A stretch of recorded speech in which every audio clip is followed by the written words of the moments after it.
Je croyais que l'amour, le vrai, c'était celui qui brûle, qui fait mal, qui t'enchaîne. J'avais tort.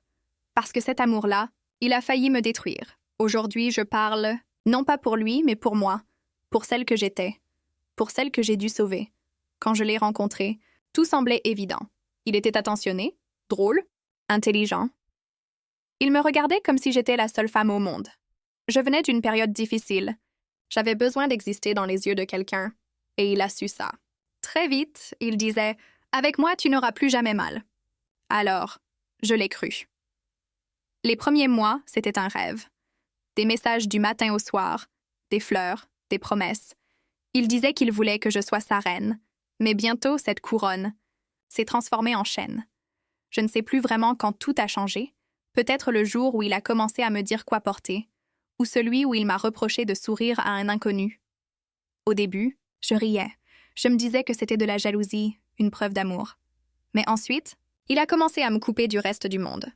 Mes amis? Trop malsaine, ma famille. Trop curieuse. Petit à petit, je n'étais plus qu'un écho de moi-même. Je vivais pour ne pas le contrarier. Quand je pleurais, il disait « Tu dramatises. Tu deviens folle. » Alors j'ai arrêté de pleurer. Et quand on arrête de pleurer, on arrête un peu de vivre. J'avais honte. Honte de rester. Honte d'avoir peur de partir. Il me disait souvent « Sans moi, tu n'es rien. » Et à force de l'entendre, j'ai fini par le croire, ce soir-là. Je ne sais pas ce qui s'est passé. Une dispute, encore une. Des mots qui claquent, des portes qui se ferment. J'ai senti la peur monter dans ma gorge, comme un cri que je retenais depuis trop longtemps. Et soudain, une voix en moi, minuscule mais claire, m'a dit « Si tu restes, tu vas disparaître. » J'ai pris mon sac. Pas toutes mes affaires, juste l'essentiel. Mon cœur battait si fort que j'entendais à peine mes pas dans l'escalier. J'avais l'impression de trahir quelqu'un. Mais cette nuit-là, je me suis enfin choisie. Les jours qui ont suivi ont été les plus longs de ma vie.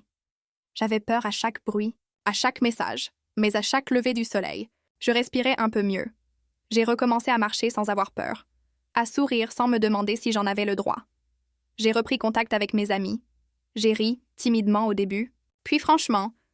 Et un matin, en me regardant dans le miroir, j'ai vu une femme que je ne reconnaissais plus, mais que j'aimais déjà. Si tu m'écoutes aujourd'hui et que tu vis ce que j'ai vécu, sache une chose. Tu as le droit de dire stop. Tu as le droit de partir. Le droit de recommencer. Le droit de te choisir. Parce que survivre à un amour qui voulait te détruire, c'est déjà la plus belle victoire.